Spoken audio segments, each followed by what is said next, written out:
Hi friends, నేను మీ sanitary మేస్త్రిని. Friends, ఈ వీడియోలో మీకు ఇదే బిల్డింగ్ చూస్తున్నారు కదా. ఈ బిల్డింగ్లో మనం థర్డ్ ఫ్లోర్లో ఓనర్ గారు ఉంటారన్నమాట. సో కింద మనకి 1-2 కమర్షియల్ మామూలు స్లాబ్ లెవెల్ బాత్రూములు, థర్డ్ ఫ్లోర్లో ఓనర్ ఉంటారు. ఆయన సంఖ్యన బాత్రూమ్ అయితే పెట్టుకోవడం జరిగింది. చాలామంది సంఖ్యన బాత్రూమ్ గురించి ఈ యూట్యూబ్లో అయితే చూడడం జరుగుతుందన్నమాట. నేను సెర్చ్ అయితే చేశాను. సో మీకు సంఖ్యన బాత్రూమ్ ఎలా అనేది, వాటర్ ప్రూఫింగ్ ఎలా అనేది మీకు ఈ వీడియోలో ఎక్స్ప్లెయిన్ చేస్తాను. ఇప్పుడు మీరు చూస్తున్నారు కదా, ఇది వచ్చి ఫ్లాట్ బాత్రూమ్ అనమాట. కానీ మీకు దీంట్లో ఎలాగైతే గొల్లసున్నాలు మనం ఈ ప్లాస్టింగ్ చేసినప్పుడు కానీ, కట్లు కట్టినప్పుడు కానీ, పైన సీలింగ్ చేసినప్పుడు కానీ, సున్నాలు పని అంతా కూడా మనం ఈ తీసేయాలన్నమాట. చిప్పింగ్ చేసి మొత్తం మనం ఫస్ట్ ఒరిజినల్గా స్లాబ్ ఫస్ట్లో ఎలా పోసామో అలాగా ఆ రూపుకి అయితే మనం తీసుకురావాలి. గొల్లసున్న అనేది ఏమి అనకూడదు అనమాట. సో ఆ రకంగా చూపిస్తాం కోసం మీకు ఆ వీడియో వాడానమాట. కానీ మీకు సంగీత స్లాబ్ అయితే చూపిస్తాను. ఇక్కడ 3 బాత్రూమ్ వచ్చినాయి థర్డ్ ఫ్లోర్లో. మాస్టర్ బెడ్రూమ్ బాత్రూమ్, అలాగే ఒక 3 బెడ్రూమ్ అనమాట. ఒక బెడ్రూమ్కి ఒక బాత్రూమ్ వచ్చింది. సో ఇది ఇప్పుడు మీరు చూస్తుంది మాస్టర్ బెడ్రూమ్ బాత్రూమ్ అనమాట. సో ఇక్కడ వీళ్ళు ఏం చేశారంటే, భీములు పోస్తున్నప్పుడే మనకి ఒక రాళ్ళు పెట్టుకోవడం కానీ లేదా పై మొక్కలు పెట్టుకోవడం కానీ చేయాలి. వీళ్ళు మనకు చెప్పలేదన్నమాట, మర్చిపోయారు చెప్పడం. అలాగే ట్యాప్ మేస్త్రి కూడా మర్చిపోవడం జరిగింది. ఇక్కడ మన తర్వాత ఎన్నో చిప్పింగ్ చేయించి కుట్టించామన్నమాట. సో ఇక్కడ మనం సంగీత స్లాబ్ మన ప్లానింగ్ ఉన్నప్పుడు ఈ బీమ్లో జరిగిన పొరపాటు ఏంటంటే, రాడ్లు అనేది మనకు పైపులు వెళ్ళేలాగా చూసుకోవాలండి. అంటే క్రాంక్లు వేసి కింద రాడ్లు కానీ పైన కానీ నడిపేలా చూసుకోవాలి రాడ్లు. లేదంటే మనం రాడ్లు కంపల్సరీ కట్ చేయాల్సి వస్తుంది. సో చూసారు కదా, ఈ బాత్రూమ్ ఇలాగా మనకి ఇప్పుడు చూస్తుంది వచ్చి మాస్టర్ బెడ్రూమ్, ఇప్పుడు సెకండ్ బెడ్రూమ్ అనమాట.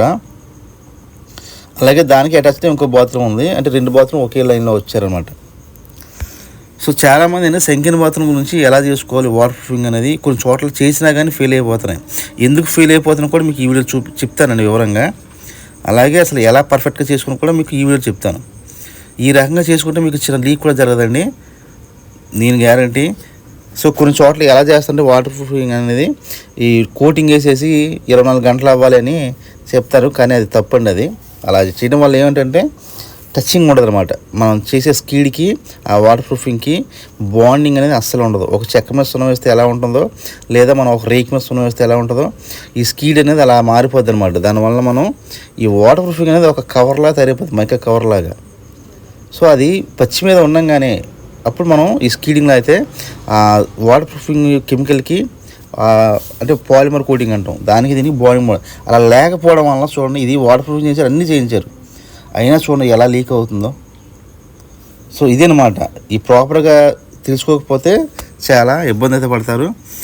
సో ఇప్పుడు ఏంటంటే తెలిసిన వాళ్ళకి ఏంటంటే, వర్క్ తెలిసిన వాళ్ళకి చదువు లేదు, చదువుకున్న వాడికి నాలెడ్జ్ లేదంటే ఉన్న పరిస్థితి. సో చూసారు కదా, కింద ఈ సంఖ్యన బాత్రూమ్ శుభ్రంగా కడిగేసుకోవాలండి. మోటార్ పెట్టి మనకు అక్కడ మోటార్ టాప్ వాళ్ళు నీళ్ళు పెట్టుకుంటున్నారు, 1 గంట పడుతుందంటే ఈ లోపల మనం బకెట్తో కడిగించామన్నమాట.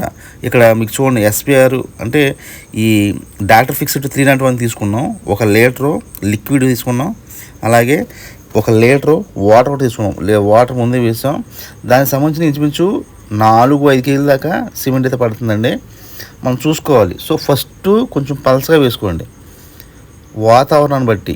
వాతావరణం మేము చేసిన రోజున ఎండగా ఉంది, ఫస్ట్ కొట్టి కొంచెం పలసగా వేసుకుంటే ఇంచుమించు 3-4 కేజీల దాకా సిమెంట్ పడుతుంది. ఈ తర్వాత రెండో కోటింగ్ అనేది కొంచెం సిమెంటు పెంచుకోండి. అంటే ఫస్ట్ కొంచెం పలసగా వేయాలి, రెండోసారి కోటింగ్ వేసినప్పుడు థిక్నెస్ అనేది పెంచుకోవాలి. అంటే సిమెంట్ కొంచెం చిక్కగా ఉండేలా చూసుకోవాలి, కెమికల్ కోటింగ్ అనేది. సో మనకి ఇలాగ కలిపినప్పుడు ఇలాగ మనకి డ్రిల్ మిషన్కి కవం వస్తుంది, లేదా మనం మిక్సర్ అంటాం, లేదా పుట్టి వాళ్ళ దగ్గర మిషన్లు కూడా ఉంటాయి. ఈ రకంగా కలుపుకుంటే ఏమవుతుందంటే ఫ్రీగా ఉంటుంది అన్నమాట. ఎక్కడ కూడా చిన్న ఉండలు లేకుండా ఉంటుంది. మనం చేతితో ఎంత కలిపినా కానీ మిషన్తో కలిపిన దారి రాదు. ఆ కలిపిన తర్వాత ఒక 5 నిమిషాలు ఉంచేస్తే బబుల్స్ వచ్చేది చూసారు కదా, ఆ బబుల్స్ పోతాయి అన్నమాట. సో ఫస్ట్ మీరు కారాన్ని పట్టుకోండి. ఈ కారాన్ని పెట్టిన తర్వాత మీరు కింద చేసుకుంటూ, అలాగే మనకి సంఖ్య స్లాబ్ బియ్యం వచ్చింది చూసారు కదా, స్లాబ్ లెవెల్ కన్నా 1 అంగుళం పైకి ఉండేలాగా చుట్టూరు ఒక కోటింగ్ అయితే వేసేసేయండి.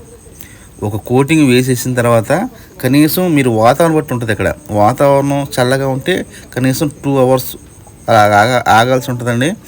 లేదంటే ఎండగా ఉంటే 1 అవర్ సరిపోద్ది. మళ్ళీ రెండో కోటింగ్ అయితే వేసుకోవాల్సి ఉంటుంది అన్నమాట. ఫస్ట్ ఒక కోటింగ్ అయ్యింది, కర్నలు బాగా తగిలించండి, అలాగే రెండో కోటింగ్ వేసుకోవాలి.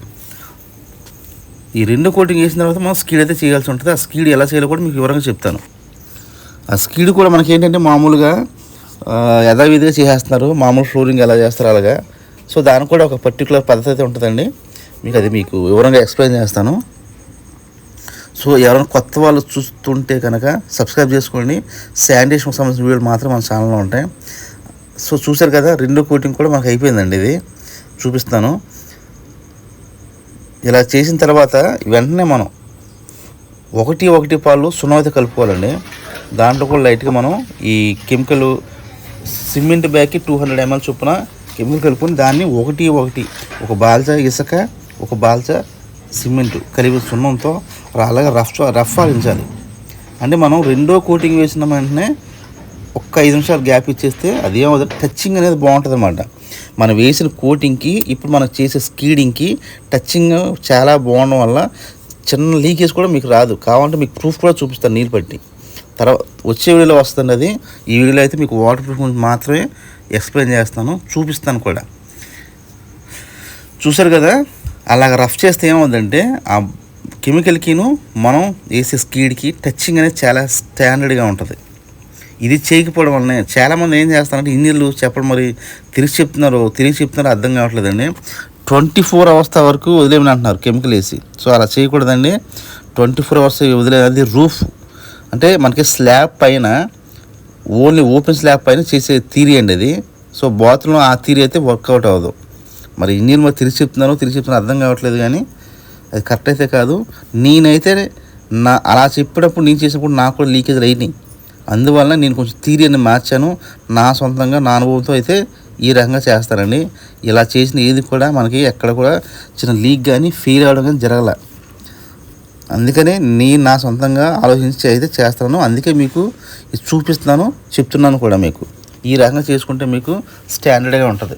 చూసారు కదా, చుట్టూరు మనం బద్దలా వేసిన తర్వాత మనం ఫ్లోరింగ్లో, ఇంట్లో ఫ్లోరింగ్ ఎలా అయితే పెట్టుకుంటామో శుభ్రంగా గట్టిగా నీట్గా ఈ అయితే పెట్టుకోవాలండి.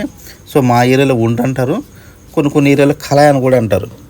సో అలా కోటింగ్ ఇచ్చేస్తే మనకి ఒక చుక్క నీరు ఎక్కడ పడినా కానీ మనం ఎక్కడైతే వాటర్ పెడతామో అక్కడికైతే వెళ్ళిపోద్ది అనమాట. సో తర్వాత వీడియోలో మీకు డ్రైన్ ప్లంబింగ్ అంతా కూడా మీకు నేను ఎక్స్ప్లెయిన్ చేస్తానండి. అసలు పైప్ ఫిట్టింగ్ ఎలా చేయాలి దీంట్లో, అలాగే మనకి ఈ లీకేజ్ పైప్ సిస్టమ్ కూడా దీంట్లో ఎలా స్పెషల్గా ఉంటుంది. మామూలు బాత్రూమ్కి వేరు, అలాగే ఈ సంఖ్యన బాత్రూమ్ కొంచెం డిఫరెంట్గా ఉంటుంది అన్నమాట. అది కూడా మీకు ఎక్స్ప్లెయిన్ చేస్తాను. చూసారు కదా, ఇలాగ 3 బాత్రూమ్ చేసుకోమంటాం. బాత్రూమ్ అంతా కూడా రావాల్సి ఉంటుంది. సో మనం బియ్యంకి అయితే బిజ్యం అయితే మీకు కొట్టాం కదండి. సో దాంట్లో మనం ఒకవైపు వేస్ట్ వాటర్ పైపు, ఒకవైపు టాయిలెట్ పైప్ అయితే రన్నింగ్ చేస్తాం కదా. ఈ మధ్యలో మనం లీకేజ్ పైప్ వచ్చేలాగా ఏర్పాటు చేసుకోవాలి. ఆ లీకేజ్ పైప్ దగ్గరికి మనం ఈ బాత్రూంలో వాటర్ అంతా నీరు పోస్తే ఆ పైప్ దగ్గరికి వెళ్ళిపోయేలాగా మనం ఏర్పాటు చేసుకోవాలి.